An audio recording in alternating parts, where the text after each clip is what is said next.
I feel good. Je me sens Me bien. sinto super bien. Eu me sinto bem. Et toi? Genki. Et toi?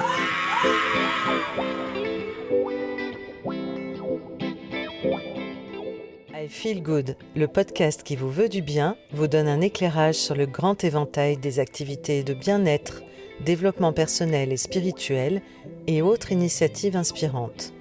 Ce podcast vous est présenté par Armelle Béraudy. Musique originale, Florence Bonnardel.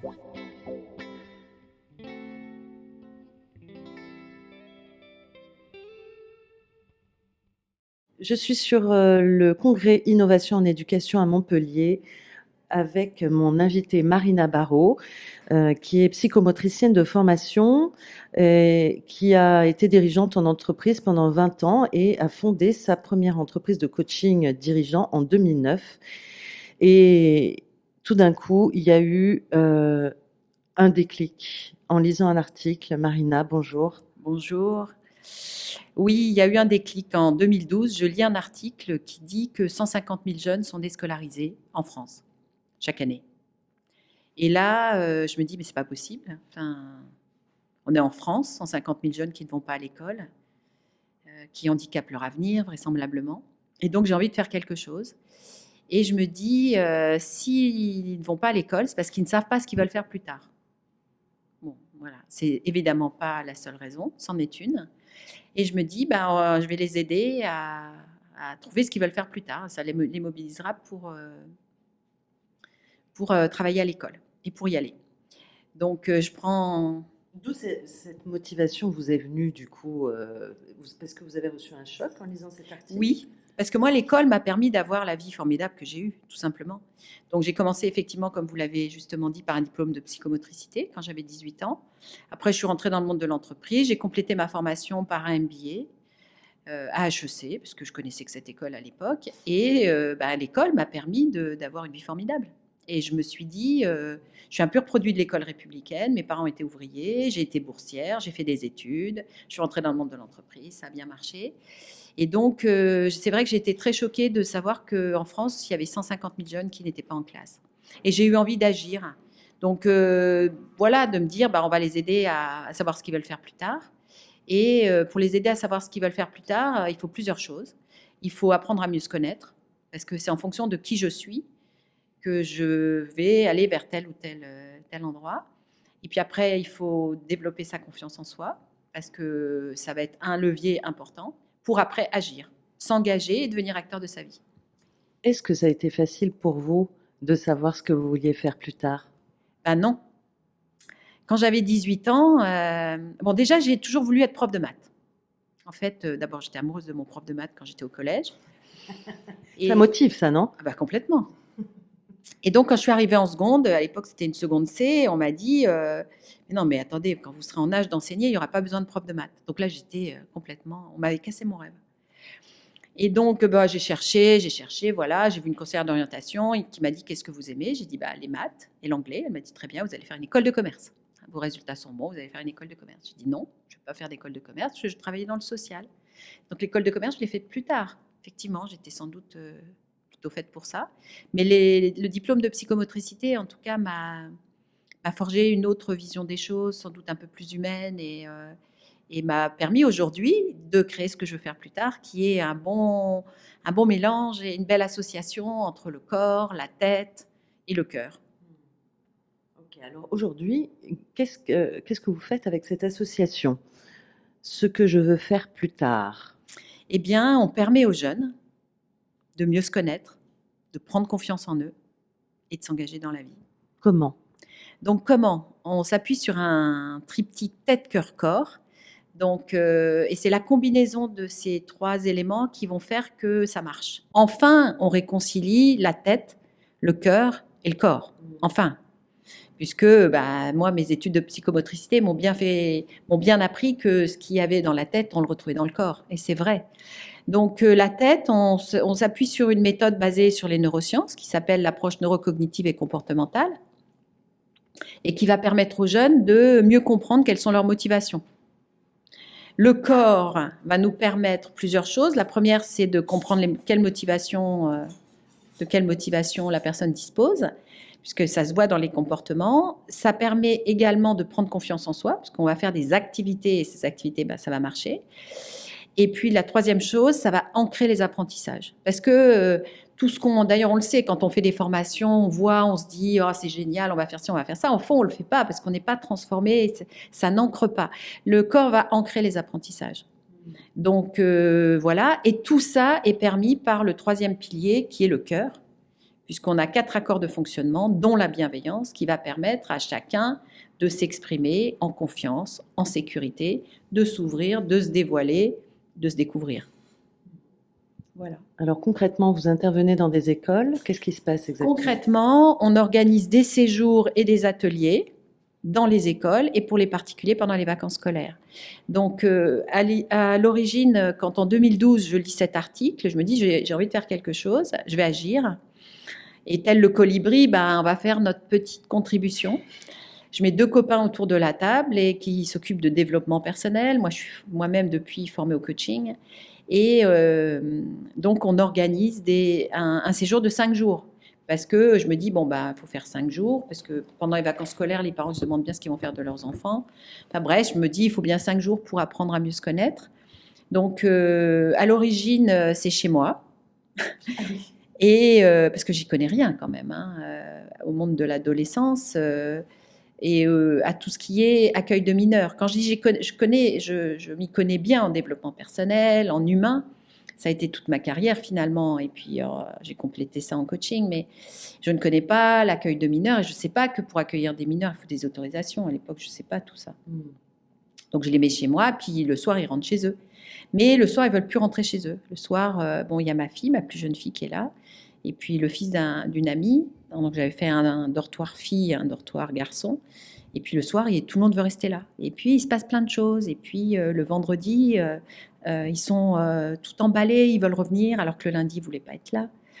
Donc il s'est vraiment passé quelque chose. Et donc très vite, on se dit, il faut aller dans les écoles, parce que notre démarche, elle fonctionne. Les enfants retrouvent le goût d'aller à l'école, reparlent avec leurs parents, nouent des relations sociales avec leurs amis. Enfin, il se passe plein de choses bien au-delà de ce à quoi je m'attendais. Ils reprennent confiance en eux, ils bossent à l'école.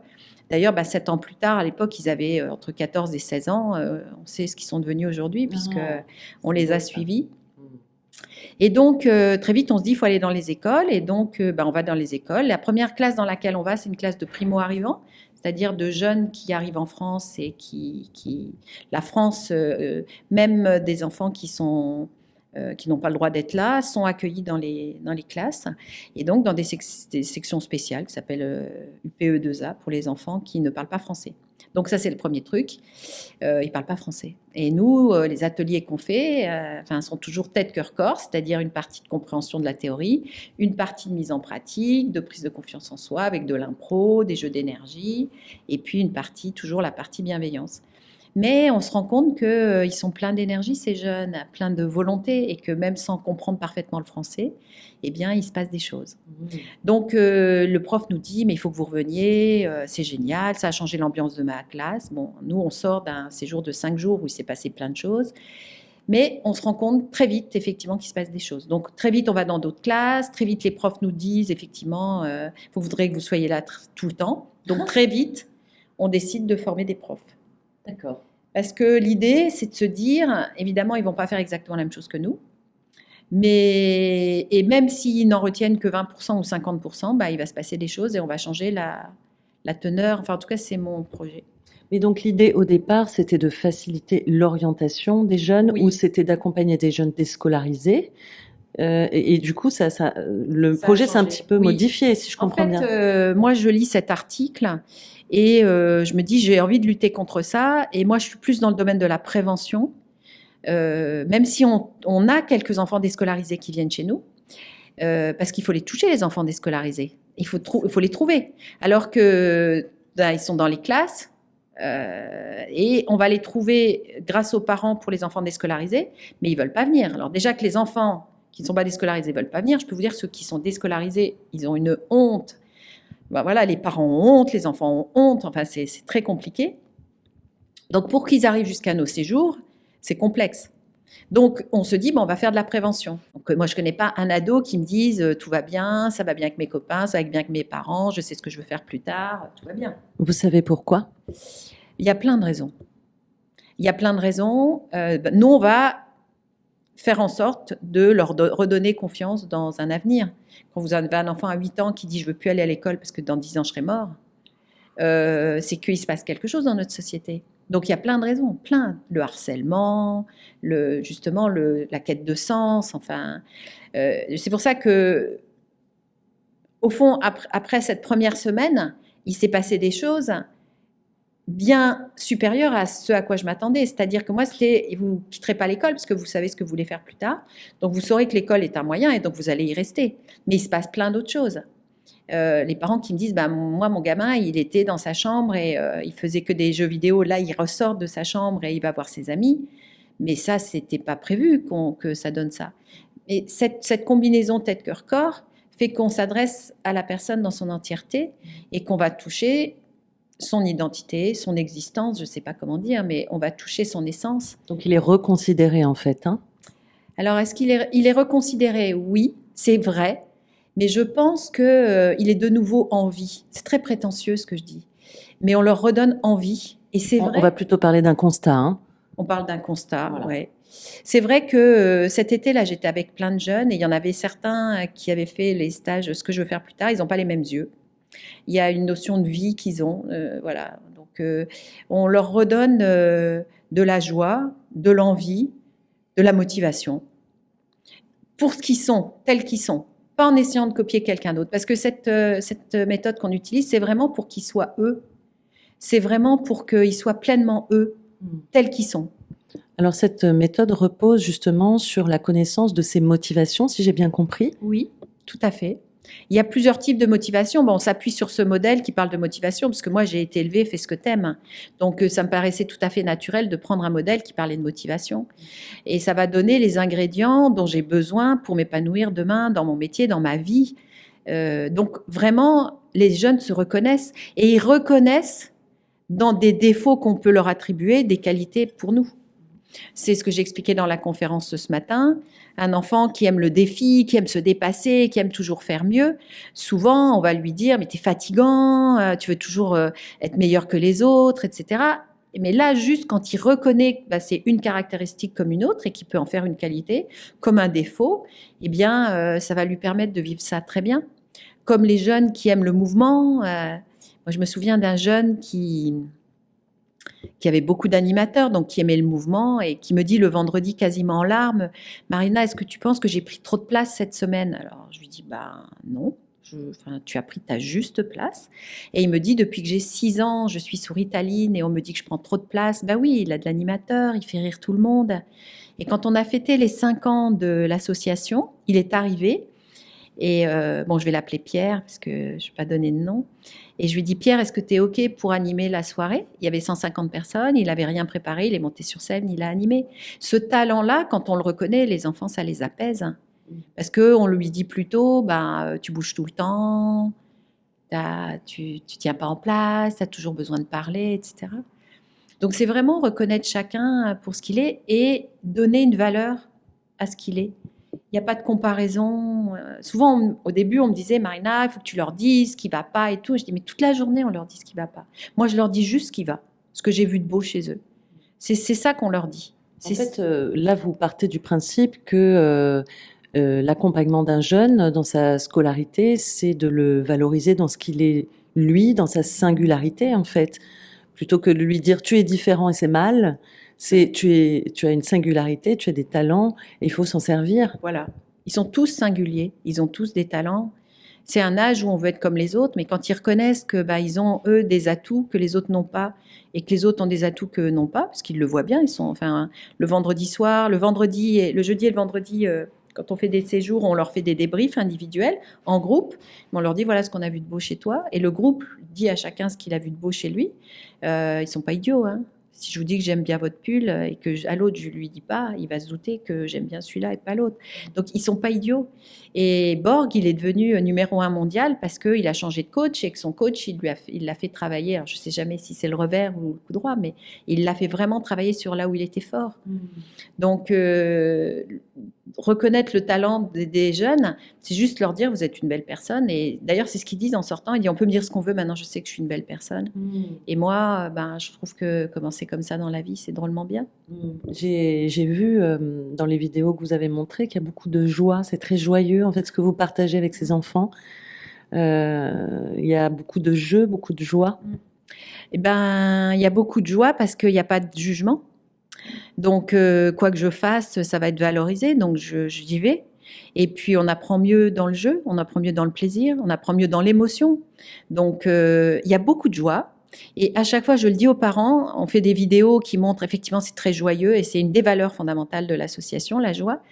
Et pour autant, ils sont tous sortis de leur zone de confort et ils ont fait des choses dans cette semaine-là, dans ces 2 jours, dans cette heure, qui n'ont jamais fait et qui les dépassent. Une fois, dans un atelier de découverte de 3 heures dans une classe, il y a un enfant qui m'a dit « Je vous remercie, vous m'avez permis de dépasser ma honte ». C'est merveilleux. Il a compris qu'il pouvait le faire, qu'on n'allait pas se moquer. Et donc, quand les jeunes comprennent qu'on ne va pas se moquer d'eux, ils font des choses merveilleuses. Comme les adultes, sauf que les adultes, ils ont déjà été un peu, on va dire, abîmés ou ils ont eu d'autres expériences. Les jeunes, ils sont encore à un âge où, quand on les met dans cette situation, dans ce cadre de sécurité et de bienveillance, ils font des choses qui sont extraordinaires. Mais je dis bien extraordinaires. Moi, je suis bluffée par ce qu'ils font, par ce qu'ils disent, par ce qui se passe. Enfin, la dernière fois, on va dans une école. Moi, j'y étais pas, mais on m'a raconté. La personne me raconte, elle arrive dans une école, puis elle voit un jeune garçon qui est tout petit, tout chétif, qui a l'air d'être un peu le bouc émissaire de la classe. Et puis, dans nos ateliers de 3 heures, il y a un temps où on fait de l'impro. Et il monte sur scène. Et là, même lui découvre qu'il est brillantissime en impro. Et les autres le regardent. Et c'est fini. Il n'est plus de tout le bouc émissaire. Il est devenu une star. Et ça, les jeunes sont capables de ça. Moi, j'ai vu à une soirée des étoiles, on organise des soirées des étoiles le mercredi soir où on veut voir leurs yeux briller. Et un jeune qui dit, moi, je suis passionné par les tanks. Les tanks? Comment ça, les tanks? Bah oui, je connais tous les tanks. Donc, quand même, on lui dit, ah bon, tu connais tous les tanks? On va faire un test. Alors, on ouvre Google, tank, et il dit, oui, c'est le AX22 36 45. Donc, après, on fait tank rare. Et Au potentiel du tank. Au potentiel du tank. Et ce gamin, il aime les tanks, mais il est fan d'histoire. Et donc, à la fin, le vendredi, les autres participants lui disent, mais il faut que tu sois prof d'histoire. Quand tu nous as parlé des tanks, on a aimé les tanks. Et donc, en fait, nous, ce qu'on fait, au fond, c'est qu'on change le regard. On change le regard des jeunes sur eux. On change le regard des profs sur les élèves. On change le regard des parents sur leurs enfants. Et quand on change de regard, on change de comportement. Et donc, tout à coup, on voit les autres, les enfants différemment. On sait aussi que quand on croit en quelqu'un, ce quelqu'un va réussir à faire. Si je crois en lui et en sa capacité à faire, il va réussir. Et on a des choses effectivement très étonnantes, des enfants qui réussissent le bac alors qu'ils ont 5 de moyenne. Enfin, les jeunes sont capables de faire des choses merveilleuses, mais tout le monde est capable de faire des choses merveilleuses. C'est vrai que les jeunes, ils vont peut-être plus essayer. Mais moi, je le vois dans mon métier de coach. Quand un client me dit « Mais Marina, est-ce que vous pensez que je vais y arriver ?» et que je lui dis « Je ne le pense pas, j'en suis sûre. » Il le fait, ça marche, à tous les âges, ça marche. Je crois en l'autre, ça lui donne une motivation supplémentaire. Mais les jeunes, là, on leur permet d'être qui ils sont, réellement qui ils sont. Et ça, ils le comprennent très vite. Ils comprennent qu'il y a des masques et puis il n'y a pas de masque. Et nous, on le voit et on leur dit. Donc, oui, on leur permet vraiment d'être eux-mêmes à 100% authentiques. Donc là, vous intervenez dans des écoles, vous formez des enseignants, vous proposez des stages pour les particuliers. Où est-ce qu'on peut avoir toutes ces informations ? Alors, vous pouvez avoir toutes ces informations sur notre site internet, cequejeveusfaire.com. Oui, parce que donc on est intervenu, la première chose, c'est de vérifier que ce qu'on faisait, ça allait marcher. Ça, c'était le premier séjour chez moi. Après, on est intervenu dans des classes et les profs nous disaient, mais il faudrait que vous soyez là tous les jours. Donc, on s'est dit, il faut qu'on forme les profs. Voilà. Et l'idée, vraiment, mon projet, c'est de toucher 500 000 jeunes. pour toucher 500 000 jeunes, alors que pour l'instant, on n'en a touché que 5 000 en direct. On va vraiment s'appuyer sur les profs qu'on va former et qui vont diffuser la démarche. Et on a beaucoup de profs aujourd'hui qui sont très intéressés. Et aujourd'hui, c'était vraiment une journée formidable pour nous parce que beaucoup de profs nous ont dit oui, on a envie d'être formés, de former d'autres personnes. Et aujourd'hui, c'est ce qui se passe. On forme des profs qui forment leurs collègues. On intervient dans des classes où le principal, le proviseur nous demande d'intervenir dans tout le collège, de former les profs pour avoir justement cet effet viral où on va démultiplier la démarche. Et une fois encore, même si les profs ne font que 50%, même que 10%, que 20% de ce que nous on fait, on va réellement changer l'école française. Et moi, j'ai vraiment à cœur d'améliorer le bien-être des élèves qui va de pair avec le bien-être des profs, qui va de pair avec le bien-être des familles. Quand les jeunes vont bien, les profs vont bien. Quand les profs vont bien, les jeunes vont bien, les familles vont bien. Qu'on augmente le bien-être de tout ce petit monde et on va enfin, je l'espère, contribuer à un monde meilleur. C'est mon utopie. Tel un petit colibri, on œuvre avec toute l'équipe, tous les bénévoles qui travaillent avec nous, tous les gens qui s'engagent au quotidien auprès des jeunes pour leur donner un peu plus de bien-être. Je crois qu'on peut terminer cette émission sur ces magnifiques paroles, sur cette démarche et cet engagement que vous avez. Merci beaucoup, Marina. C'est vraiment très touchant. Et j'espère que vous réussirez votre objectif dans les meilleurs délais, 500 000 jeunes. Donc, appel aux profs, appel aux enseignants et aux écoles pour vous suivre dans votre démarche. Alors, merci beaucoup, Marina. Merci à vous. Merci à toutes et à tous pour votre écoute. À bientôt dans une prochaine émission I Feel Good. Pour aller plus loin, rendez-vous sur la page Facebook de l'émission I Feel Good 888 ou sur mon site internet armelberodi.fr. Ce podcast est disponible sur vos plateformes préférées, Apple Podcast, Deezer, Spotify, Google Podcast, YouTube. Ces informations sont données à titre indicatif et ne se substituent à aucun conseil médical. Avant toute expérimentation, prenez l'avis de votre médecin. Ah!